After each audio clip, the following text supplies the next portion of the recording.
Welcome back to our channel. तो आज मैं लेकर आई हूँ आपके लिए एक मलयालम थ्रिलर मूवी की एक्सप्लेनेशन। इस मूवी में दर्द, सस्पेंस, रिवेंज और ढेर सारा ट्विस्ट मिलेगा।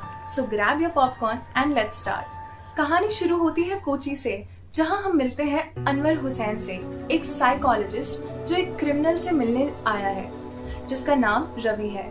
काफी दिनों की मशक्कत के बाद रवि फाइनली अनवर से मिलने के लिए तैयार होता है, और वो भी तब जब कुछ ही दिनों में उसे फांसी होने वाली थी, क्योंकि उसने करीबन 14 लोगों को बेरहमी से मार डाला था। अनवर पुलिस इन्वेस्टिगेशन में क्रिमिनोलॉजी एक्सपर्ट के रूप में मदद करना चाहता था, और उसके लिए वो ऐसे सीरियल किलर का माइंडसेट समझना चाहता था। अनवर के पूछने पर रवि बताता है कि लोग उसे कुछ भी कहें, पर ये उसने अपने सुख के लिए किया। जब वो हथौड़े से लोगों के सिर पर वार करता था तो जो आवाज होती थी और लोगों के फटे हुए सिर का दृश्य उसे एक अलग किस्म का सेटिस्फैक्शन देता था, और इसी सुख के लिए उसने लोगों को तड़पाकर इतनी बेरहमी से मारा। अनवर की छोटी सी फैमिली होती है जिसमें उसकी बीवी फातिमा और एक बेटी है। उसका दोस्त एसीपी अनिल महादेवन उसे रिक्वेस्ट करता है कि वो कोची सिटी पुलिस की मदद करे उनके केसेस में, और अनवर को तो यही चाहिए था, एक रियल लाइफ फील्ड एक्सपीरियंस जो उसे उसकी पीएचडी इन क्रिमिनोलॉजी में मदद करेगा। और उस रात शुरू होता है एक डर का सिलसिला। एक senior police officer DYSP Abraham Koshy अपने घर जा रहा था, तभी स्ट्रीट लाइट्स एकदम से बंद हो जाती है। रोड पर अंधेरा और सन्नाटा छा जाता है। तभी उनके सामने आती है एक वैन जिसकी रेड लाइट्स तेज चमक रही थी। वो पूछता है कौन है। तभी उनके सामने एक आदमी आता है मास्क पहने हुए। अब्राहम कोशी का किडनैप हो जाता है। अगले दिन उनकी लाश 2 वर्कर्स को मिलती है एक सुनसान जिप्सन फील्ड में, लेकिन जो चीज सबसे हिला देती है वो है उनकी आंखें और दिल, जिसे किसी ने बेरहमी से निकाल दिया था। बॉडी पर ऐसा स्प्रे भी किया था जिससे बॉडी पुलिस डॉग्स को ना मिल पाए। डीएसपी अनिल महादेवन अनवर को इस केस में इन्वॉल्व करता है। इन्वेस्टिगेशन लीड करती है DCP Catherine Maria. Postmortem report में बॉडी के अंदर मिलता है ज़ोल्बिडिन, एक स्लीपिंग ड्रग, लेकिन शरीर पर कोई हिंसा का निशान नहीं मिलता। ये किस टाइप का किलर है? किलर ने बहुत सफाई से सब कुछ किया था, पर ये बस शुरुआत थी। अनवर ये सब ऑब्जर्व कर रहा होता है और रात को अपने दोस्त अब्राहम को कॉल करता है। अपनी स्टडी के हिसाब से वो समझाता है कि ये एक सीरियल किलर का काम है जो शायद पुलिस वालों को टारगेट कर रहा है, और समझाता है कि इतनी बेरहमी से मौत सिर्फ एक सीरियल किलर का ही काम हो सकता है, क्योंकि उन्हें लोगों को तड़पाने से अजीब किस्म का सुख मिलता है। इसलिए पुलिस ऑफिसर के बीच रेड अलर्ट भेजने को कहता है ताकि वो सब सावधान रहें। लेकिन अब्राहम उनकी बात नजरअंदाज कर देता है। कहता है तुम साइकेट्रिस्ट को सब में कोई ना कोई बीमारी ही दिखती है, और फोन कट कर देता है। कुछ दिन बाद एक और पुलिस ऑफिसर लापता हो जाता है। अब पूरी केरला पुलिस सावधान हो जाती है। 24 घंटे छानबीन चलती है, हर सीसीटीवी फुटेज चेक होती है, लेकिन कोई सुराग नहीं मिलता। चेकिंग के दौरान एक वैन पुलिस ऑफिसर को देखकर धीरे धीरे पीछे जाने लगती है। पुलिस की नजर पड़ती है। वैन को रोककर तलाशी ली जाती है, पर अंदर सिर्फ सिगरेट और तंबाकू होते हैं। शायद इसी वजह से वैन वो पुलिस को देखकर पीछे जा रही थी। अगले दिन पुलिस ऑफिसर को स्टेशन के बैकयार्ड में एक चमकती हुई लेडी जस्टिस की मूर्ति मिलती है। जब वो उस मूर्ति के पास जाते हैं तो वहाँ गायब हुए पुलिस ऑफिसर की लाश मिलती है। पोस्टमार्टम में पता चलता है कि ये भी उसी तरीके से मारा गया था। दोनों आंखें और दिल निकाल दिए गए थे, और ये सब तब हुआ जब वो जिंदा था। उसकी मौत दिल निकालने की वजह से हुई थी। पास मिली मूर्ति भी अजीब थी। नॉर्मल लेडी जस्टिस की आंखें ढकी होती हैं, पर इस मूर्ति की आंखें खूबसूरती से तराशी गई थी, जैसे किसी ने खास तौर पर बनवाई हो। पूरी पुलिस फोर्स जांच में जुटी हुई थी और सीसीटीवी फुटेज चेक कर रही थी, लेकिन फिर भी कुछ नहीं मिलता। तभी अनवर नोटिस करता है कि फुटेज लूप हो रही है, मतलब पुलिस स्टेशन की सीसीटीवी फुटेज टेम्पर्ड है, जिसका मतलब किलर एक सिक्योरिटी हैकर भी है। अनवर एक एक्सपर्ट हैकर एंड्रू की मदद लेता है, पर अब सवाल ये है कि अगर ये एक ही इंसान का काम है तो पिछले मर्डर में ऐसा कुछ स्टैचू तो था नहीं। तभी अनवर फोरेंसिक फोटोज को वापस देखता है और पिछले विक्टिम के पास भी वैसी ही मूर्ति होने का क्लू मिलता है। वो मूर्ति पत्थर के नीचे छुपी थी, जिसकी हल्की सी झलक अनवर ने एक तस्वीर में नोटिस की। किलर जानबूझकर हर क्लूज छोड़ रहा था, जैसे पुलिस वालों को चैलेंज कर रहा हो। अब अनवर और अनिल दोनों मूर्ति बनाने वाले की तलाश में निकल जाते हैं, लेकिन मूर्ति पर कोई निशान नहीं मिलता। उस मूर्ति की तस्वीर इंटरनेट पर डाल देते हैं ताकि बनाने वाला सामने आए। फिर शाम को एक लड़की पुलिस स्टेशन आती है मूर्ति के बारे में कुछ बताने, पर पुलिस की लापरवाही की वजह से वो बिना कुछ कहे वापस चली जाती है। मूर्ति के बारे में कुछ ना पता चलने पर जब अनवर परेशान होता है घर पर, तब उसकी बीवी उसे द विंसी कोड के बारे में बताती है। एक ऐसा कोड जो आर्टिस्ट अपनी कला में छुपाते हैं, जो आसानी से नजर नहीं आता। हो सकता है इस मूर्ति पर भी ऐसा कोई कोड हो, पर क्योंकि मूर्ति की पूरी तरह से जांच हो चुकी थी, इसीलिए अनवर उसकी बात नजरअंदाज कर देता है।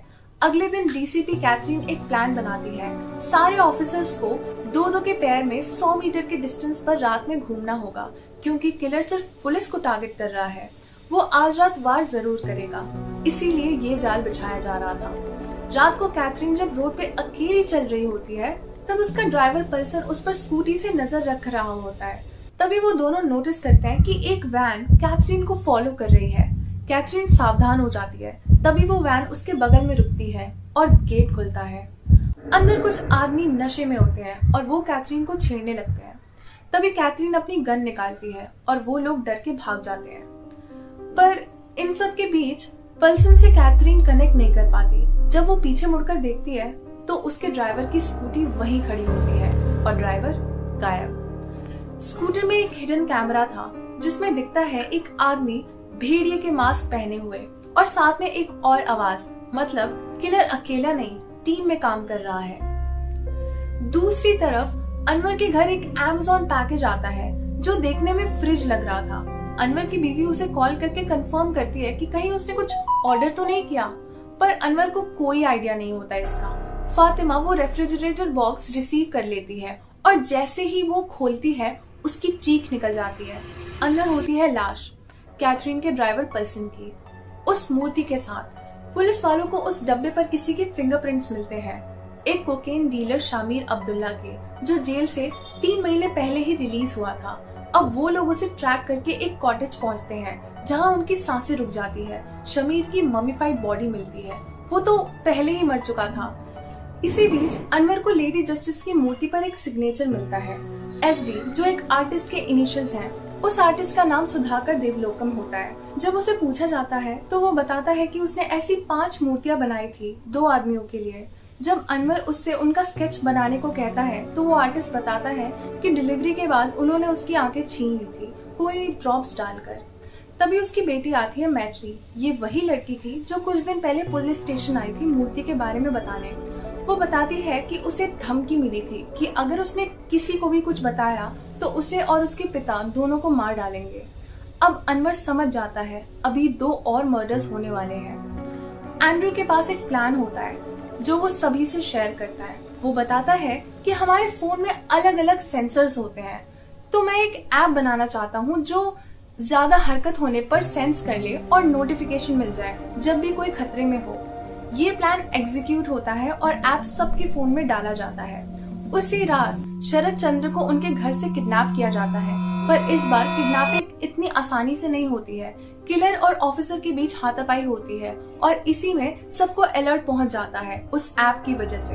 अनवर और बाकी ऑफिसर तुरंत पहुंचते हैं शरद चंद्रन के घर, लेकिन तब तक बहुत देर हो चुकी होती है। इस बार उन्हें क्राइम सीन पर मिलती है एक और लेडी जस्टिस की मूर्ति और एक फिजिट स्पिनर। इसके बाद शरद चंद्रन की लाश का हुलिया बदलकर एक लेडी उसे मेट्रो में छोड़ जाती है। 4 मौत हो चुकी थी और किलर का कुछ पता नहीं चला। इस शौक के बाद कैथरीन को इन्वेस्टिगेशन से हटाकर ACP प्रकाश सीताराम को लाया जाता है। पोस्टमार्टम में पता चला शरद चंद्रन एक दवा ले रहा था, टेनोरमिन, जो हाई बीपी को कंट्रोल करता है। इससे अनवर को समझ आता है कि किलर विक्टिम्स को ज़ोल्बिडेम देकर हिप्नोटाइज करता है और फिर उन्हें ले जाता है। लेकिन टेनोरमिन की वजह से शरद चंद्रन पर हिप्नोसिस काम नहीं किया, इसीलिए घर में संघर्ष हुआ। तभी अनवर को एक और क्लू मिलता है। उस स्पिनर जैसे एक और स्पिनर का फोटो एक पुरानी पुलिस फाइल में था, एक नोटोरियस हैकर और साइकोपैथ साइमन की। साइमन ने US से कंप्यूटर इंजीनियरिंग खत्म की और अपने गांव आकर हैकिंग में लग गया और डार्क वेब का इस्तेमाल करने लगा। एक दिन उसके पिता ने उसे डार्क वेब पर टॉर्चर वीडियोस देखते हुए देखा। बहुत समझाने के बाद भी वो नहीं माना और एक दिन उसने अपने माँ बाप को जान से मार डाला। लेकिन एक जेल एक्सप्लोजन में साइमन डेड बताया गया था, पर अनवर को शक था कि साइमन जिंदा है। तभी एंड्रू साइमन की फोटो को देखता है और उसे पहचान लेता है। वो औरत जिसने ट्रेन में लाश छोड़ी थी वो दरअसल साइमन ही था। अनवर जब ये डिटेल शेयर करता है पुलिस से, तब पता चलता है कि साइमन और उसके पार्टनर अरविंदन दोनों की लाश मिल गई है सुसाइड नोट के साथ, और आखिरी मूर्ति भी वही होती है। मतलब केस अब क्लोज्ड है। लेकिन अनवर मानता है कि ये सिर्फ अटेंशन डाइवर्ट करने के लिए है। तभी अनवर को आर्टिस्ट सुधाकर का फोन आता है। कोई आदमी उसके पास आया था 6th मूर्ति बनवाने के लिए, लेकिन इस बार उसकी बेटी ने उस आदमी का चेहरा याद करके एक पेंटिंग बनाई थी और अनवर तुरंत पहचान जाता है ये आदमी है डॉक्टर बेंजामिन लुइस, वो साइकोलॉजिस्ट जिसकी बुक्स हर साइकोलॉजी कॉलेज में पढ़ी जाती है। बेंजामिन के फॉस्टर पेरेंट्स से अनवर को एक पेनफुल पास्ट का पता चलता है। जब बेंजामिन छोटा था, उसकी बहन रिबेका को एक प्रीस्ट बेनेथ फ्रैंको ने प्रेग्नेंट कर दिया था। फादर बेनेथ वहाँ के काफी जाने माने पावरफुल लोगों में से एक थे। जब उनके पिता लुइस ने रिपोर्ट की तो एसआई अनिल और कांस्टेबल शरद चंद्रन ने ब्राइब लेकर लुइस पर ही असॉल्ट का झूठा इल्जाम लगा दिया। रिबेका को एक कॉन्वेंट भेज दिया गया और लुइस ने जेल में सुसाइड कर लिया। बेंजामिन फिर अमेरिका गया और वापस लौटकर अपना बदला लेने लगा। अनवर अब समझ जाता है पहले के मर्डर्स रैंडम थे, असल टारगेट थे शरद चंद्रन और अनिल। वो अनिल को कॉल करके वार्न करता है और उसे एक जगह मिलने के लिए बुलाता है। अनिल उस जगह पर पहुंचकर उसे मैसेज करता है कि वो पहुंच गया, और तभी उसे एक अननोन नंबर से मैसेज आता है कि मैं भी पहुंच गया। अनवर ये मैसेज देख के तुरंत उसका पता लगाने को कहता है एंड्रू से, और जब तक वो वहाँ पहुँचता है वहाँ सिर्फ एक सुनसान कार मिलती है।